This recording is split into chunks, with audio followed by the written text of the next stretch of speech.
राहुल गांधी अब सांसद नहीं रहे। शुक्रवार को लोकसभा सचिवालय ने इसका नोटिफिकेशन जारी किया। उन्हें संविधान के अनुच्छेद 102(1) और जनप्रतिनिधित्व अधिनियम 1951 की धारा 8 के तहत संसद की सदस्यता से अयोग्य घोषित कर दिया गया है। एक दिन पहले यानी गुरुवार को सूरत की कोर्ट ने उन्हें मानहानि का दोषी पाया और 2 साल की कैद की सजा सुनाई थी। राहुल ने 2019 के चुनावी भाषण में मोदी सरनेम को लेकर टिप्पणी की थी। इसी मामले में उन पर मानहानि का मुकदमा चल रहा था। सूरत कोर्ट ने इसी पर फैसला सुनाया था। हालांकि उन्हें फौरन जमानत भी दे दी थी। राहुल गांधी की संसदीय सदस्यता रद्द होने के बाद कई सवाल निकलकर सामने आते हैं। उसमें भी सबसे बड़ा सवाल ये है कि क्या राहुल गांधी 2024 में लोकसभा चुनाव लड़ पाएंगे या नहीं। नमस्कार, मेरा नाम है उत्कर्ष मिश्रा और आप देख रहे हैं ब्रजांचल न्यूज, जहां आज हम बात करेंगे राहुल गांधी से जुड़े कुछ अहम सवालों के बारे में। बने रहिए अंत तक। सवाल नंबर 1, राहुल गांधी की संसद सदस्यता खत्म करने के फैसले को क्या सुप्रीम कोर्ट में चुनौती दी जा सकती है या नहीं। जिसका जवाब है कि राहुल गांधी अपनी सदस्यता रद्द करने के लोकसभा सचिवालय के नोटिफिकेशन को सुप्रीम कोर्ट में चुनौती दे सकते हैं। भारतीय संविधान में अगर किसी के अधिकारों का हनन होता है तो वह हाई कोर्ट या सुप्रीम कोर्ट जा सकता है। अनुच्छेद 226 के तहत हाई कोर्ट भी जा सकते हैं और अनुच्छेद 32 के तहत सुप्रीम कोर्ट भी जा सकते हैं। इसे 2022 के आखिरी महीनों में यूपी की रामपुर सीट से सपा विधायक आजम खान के केस के उदाहरण से समझ सकते हैं। 27 अक्टूबर 2022 को रामपुर की कोर्ट ने हेट स्पीड के केस में आजम खान को 3 साल की सजा सुनाई। इसके ठीक अगले दिन यूपी विधानसभा सचिवालय ने आजम खान की विधानसभा सदस्यता रद्द कर दी थी। इसके अगले ही दिन चुनाव आयोग ने एक नोटिफिकेशन जारी किया। इसमें कहा गया था कि 10 नवंबर को उपचुनाव का शेड्यूल जारी कर दिया जाएगा।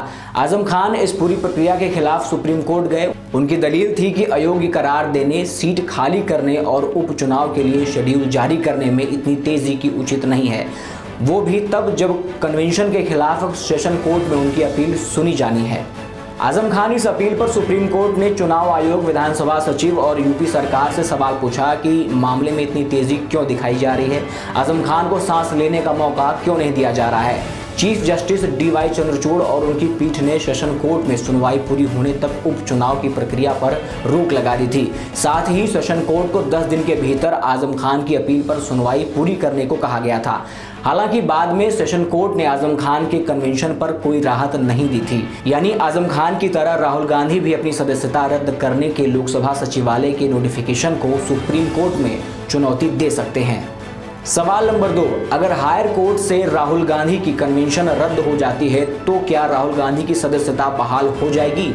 जिसका जवाब है कि मानहानि मामले में 2 साल की सजा के खिलाफ राहुल गांधी हायर कोर्ट में अपील करेंगे। सीनियर एडवोकेट कपिल सिब्बल कहते हैं कि अगर बड़ी कोर्ट से राहुल गांधी की कन्वेंशन रद्द कर दें या रोक लगा दें तो उनकी लोकसभा सदस्यता बरकरार रहेगी। कुछ एक्सपर्ट्स का कहना है कि यदि हाई कोर्ट से राहुल के कन्वेंशन को रद्द कर दिया जाता है या फिर उनकी सजा को कम कर दिया जाता है तो भी खुद ब खुद उनकी सदस्यता फिर से बहाल नहीं होगी। इसके लिए राहुल गांधी को फिर से हाई कोर्ट या सुप्रीम कोर्ट जाना पड़ेगा।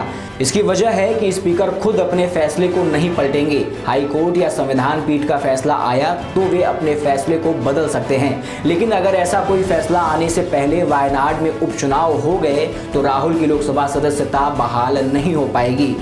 सवाल नंबर 3, राहुल की सदस्यता जाने के बाद क्या खाली हुई वायनाड सीट पर उपचुनाव होंगे। जिसका जवाब है हाँ, होंगे, क्योंकि लोकसभा के आम चुनाव मई 2024 में होने हैं। यानी अभी इसे होने में 6 महीने से ज्यादा का समय है। संविधान के मुताबिक आम चुनाव होने में अगर 6 महीने से ज्यादा का समय है तो केरल के वायनाड सीट पर उपचुनाव होगा।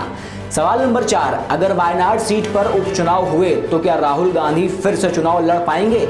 इसका जवाब है राहुल गांधी 2 हालातों में ही वायनाड सीट से उपचुनाव लड़ सकते हैं।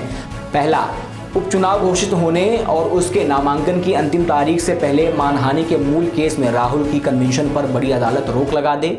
अभी तक राहुल ने सूरत की मजिस्ट्रेट कोर्ट के फैसले को चुनौती नहीं दी है।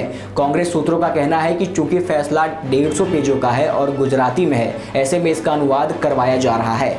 नंबर 2, राहुल की लोकसभा सदस्यता रद्द करने के नोटिफिकेशन पर सुप्रीम कोर्ट रोक लगा दे या इसे रद्द कर दे। ये सब कुछ उपचुनाव घोषित होने और उसके नामांकन की अंतिम तारीख से पहले होना चाहिए। अगर ऐसा होता है तो राहुल वायनाड से उपचुनाव लड़ पाएंगे।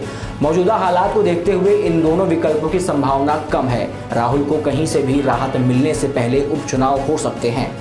सवाल नंबर 6, क्या इससे पहले भी दोषी साबित होने के बाद सांसदों की सदस्यता खत्म हुई है? तो जिसका जवाब है कि देश में representation of the peoples act 1951 के आने के बाद से अब तक कई सांसदों विधायकों को अपनी सदस्यता गंवानी पड़ी है। नंबर 1, चारा घोटाला मामले में लालू यादव की संसद सदस्यता रद्द हो गई थी। नंबर 2, MBBS सीट घोटाले में 4 साल की सजा पाने के बाद रशीद मसूद की संसदीय चली गई। नंबर 3, अशोक चंदेल को उम्र कैद होने पर विधायकी गई। नंबर 4, कुलदीप सेंगर को उम्र कैद होने पर विधानसभा सदस्यता खत्म कर दी गई। नंबर 5, अब्दुल्ला आजम को 2 साल की सजा के बाद विधायकी चली गई।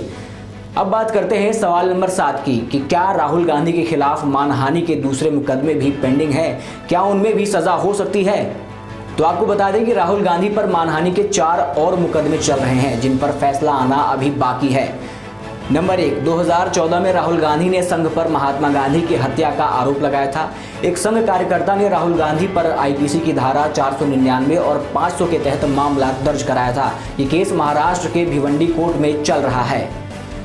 नंबर 2, 2016 में राहुल गांधी के खिलाफ असम के गुवाहाटी में धारा 499 और 500 के तहत मानहानि का केस दर्ज किया गया था। शिकायतकर्ता के मुताबिक राहुल गांधी ने कहा था कि 16वीं सदी के असम में वैष्णव मठ बरपेटा 17 में संघ सदस्यों ने उन्हें प्रवेश नहीं करने दिया। इससे संघ की छवि को नुकसान पहुंचा है। ये मामला अभी भी कोर्ट में पेंडिंग है। नंबर 3, 2018 में राहुल गांधी के खिलाफ झारखंड की राजधानी रांची में एक और केस दर्ज किया गया। ये केस रांची की सब डिविजनल जुडिशियल मजिस्ट्रेट की कोर्ट में चल रहा है। राहुल के खिलाफ IPC की धारा 499 और 500 के तहत 20 करोड़ रुपए मानहानि का केस दर्ज है। इसमें राहुल गांधी के उस बयान पर आपत्ति जताई गई है जिसमें उन्होंने मोदी चोर है कहा था। नंबर 4, 2018 में ही राहुल गांधी पर महाराष्ट्र में एक और मानहानि का केस दर्ज हुआ। ये मामला मझगांव स्थित शिवड़ी कोर्ट में चल रहा है। IPC की धारा 499 और 500 के तहत मानहानि का केस दर्ज है। केस संघ के कार्यकर्ता ने दायर किया था। राहुल पर आरोप है कि उन्होंने गौरी लंकेश की हत्या को BJP और संघ की विचारधारा से जोड़ा था।